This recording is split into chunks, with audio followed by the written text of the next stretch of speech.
उपस्थित हैं अपने प्रधानमंत्री का अभिनंदन करने के लिए। प्रधानमंत्री नरेंद्र मोदी देश वापस आ चुके हैं, वो भी अपना परचम लहराकर, और विपक्ष को मिर्ची भी लग गई। प्रधानमंत्री नरेंद्र मोदी फ्रांस और अमेरिका की अपनी 2 देशों की यात्रा को खत्म करके वापस देश लौट आए हैं।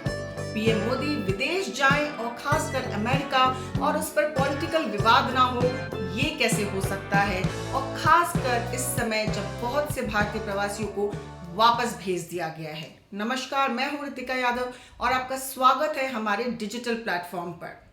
गौरतलब है कि राष्ट्रपति डोनाल्ड ट्रंप और पीएम नरेंद्र मोदी के मुलाकात के चर्चे पूरी दुनिया में इस वक्त हो रहे हैं। एक बार फिर अमेरिका और भारत की दोस्ती का नया अंदाज देखने को मिला। प्रधानमंत्री नरेंद्र मोदी और अमेरिकी राष्ट्रपति डोनाल्ड ट्रंप के बीच की दोस्ती हमेशा से ही दोनों देशों के हित में बेहतर रहा है।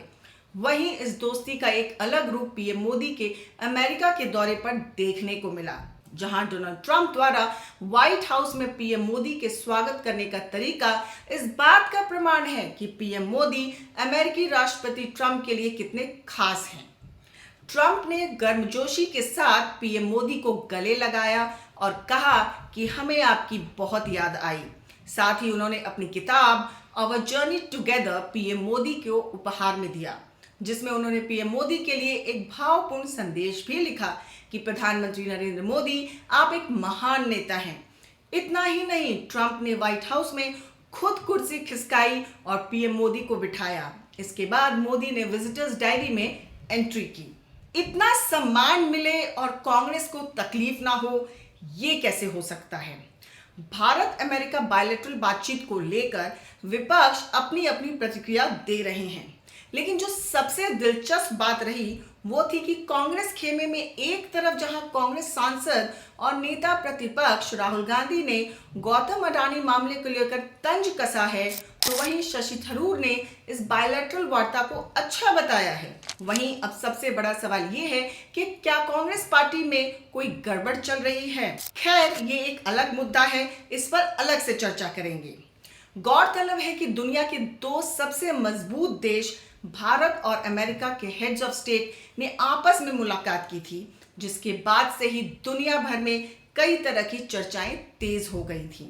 इसी बीच कांग्रेस सांसद राहुल गांधी ने एक बार फिर गौतम अडानी मामले पर पीएम मोदी पर जबरदस्त तंज कसा है। उन्होंने अपने सोशल मीडिया प्लेटफॉर्म एक्स पर लिखा कि देश में सवाल पूछो तो चुप्पी, विदेश में पूछो तो नीचे मामला। अमेरिका में भी मोदी जी ने अडानी जी के भ्रष्टाचार पर पर्दा डाल दिया। जब मित्र का जेब भरना मोदी जी के लिए राष्ट्र निर्माण है, तब रिश्वतखोरी और देश की संपत्ति को लूटना व्यक्तिगत मामला बन जाता है।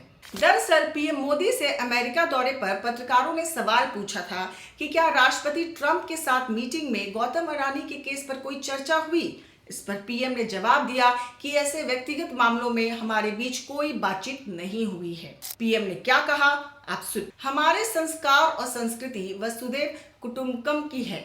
हम पूरे विश्व को अपना एक परिवार मानते हैं।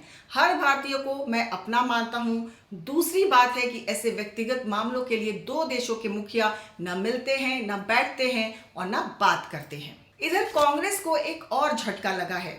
राहुल पीएम को घेरने के फिराक में हैं और उनकी पार्टी के सांसद शशि थरूर उनके यूएस ट्रिप की तारीफ कर रहे हैं। सांसद शशि थरूर ने पीएम नरेंद्र मोदी की अमेरिकी यात्रा पर कहा कि अब तक हमने प्रधानमंत्री और राष्ट्रपति ट्रंप के प्रेस बयानों से जो देखा है वो बहुत उत्साहजनक है। हम सभी की कुछ बड़ी चिंताओं को दूर किया गया है। व्यापार और टैरिफ के सवाल पर उन्होंने एक साथ बैठने और एक गंभीर बातचीत करने का फैसला किया है, जो सितंबर-अक्टूबर तक समाप्त हो जाएगी। अवैध आवर्जन मुद्दे पर एकमात्र चीज गायब थी जिस तरह से उन्हें वापस भेजा गया था, अन्यथा उनका रुख बिल्कुल सही था। ये गुमराह युवा हैं जिन्हें गुमराह किया गया है, अवैध रूप से प्रवास करने के लिए प्रोत्साहित और प्रेरित किया गया है। रक्षा मोर्चे पर हमें F-35 स्टील्थ विमान बेचने की प्रतिबद्धता बहुत मूल्यवान है, क्योंकि ये एक अत्याधुनिक विमान है। पीएम मोदी का यह दौरा काफी सफल माना जा रहा है। चलिए इसके मेन अचीवमेंट्स पर बात कर लिया जाए। इंडो पैसिफिक में शांति, स्थिरता और समृद्धि को बढ़ाने के लिए मिलकर काम करने का निर्णय, यानी चीन का सामना करने के लिए क्वाड को प्राथमिकता मिलेगी। क्वाड भारत, अमेरिका, जापान और ऑस्ट्रेलिया का समूह है। क्रिटिकल खनिज, एडवांस्ड मटेरियल और फार्मास्यूटिकल की मजबूत सप्लाई चेन बनाई जाएगी। संयुक्त निर्माण, संयुक्त विकास और टेक्नोलॉजी के ट्रांसफर पर और ज्यादा जोर दिया जाएगा। लॉस एंजलिस और बॉस्टन में भारत के वाणिज्य दूतावास खुलेंगे। अमेरिकी यूनिवर्सिटियों को भारत में ऑफशोर कैंपस खोलने का निमंत्रण दिया गया है। भारत और अमेरिका के बीच तेल और गैस व्यापार मजबूत होगा, यानी भारत अब अमेरिका से ज्यादा तेल और गैस खरीदेगा। अमेरिका भारत में परमाणु ऊर्जा क्षेत्र में छोटे मॉड्यूलर रिएक्टरों की दिशा में सहयोग बढ़ाएगा। आतंकवाद के खिलाफ मिलकर काम करने का फैसला लिया गया। इस क्रम में जल्द ही 26/11 अटैक के मास्टरमाइंड में से एक तहव्वुर को जल्द ही अमेरिका से भारत भेजा जाएगा। रक्षा सौदों में अमेरिका से भारत के फाइटर जेट खरीदने की डील प्रमुख रही। भारत अब अमेरिका से F-35 स्टील्थ लड़ाकू विमान खरीदेगा। अमेरिका IMEC यानी भारत मध्य पूर्व यूरोप आर्थिक गलियारे के निर्माण में मदद करेगा। यह भारत से इजराइल, इटली, आगे अमेरिका तक जाएगा। बांग्लादेश मुद्दे पर भी काफी पॉजिटिव बात हुई। पड़ोसी देश में क्या हो रहा है ये जग जाहिर है। ऐसे में बांग्लादेश की कमान अब भारत के हाथ में है, ट्रंप ने ऐलान कर दिया है। राष्ट्रपति ट्रंप बांग्लादेश में चल रहे राजनीतिक टेंशन को लेकर बात कर रहे थे। इस दौरान उन्होंने कहा, अमेरिकन डीप स्टेट की बांग्लादेश में कोई भूमिका नहीं है। उन्होंने जोर देते हुए कहा कि बांग्लादेश का ध्यान प्रधानमंत्री मोदी ही रखेंगे, यानी कि मतलब साफ है, जल्द ही मोदी कुछ कड़े कदम उठा सकते हैं। टैरिफ को लेकर स्पष्ट बयान सामने नहीं आया। हालांकि मोदी ट्रंप की बातचीत से पहले ही ट्रंप एक आदेश पर साइन कर चुके थे, जिसमें हर देश के साथ जैसा का तैसा टैरिफ लगाए जाने का फैसला था। यानी कि अमेरिकी उत्पादों पर भारत जितना टैरिफ लगाएगा, उतना ही अमेरिका भी भारतीय उत्पादों पर लगाएगा। टैरिफ वॉर की आशंका के बीच दोनों देशों में अगले 5 साल यानी 2030 तक भारत अमेरिका व्यापार को दोगुना करने का फैसला लिया गया है।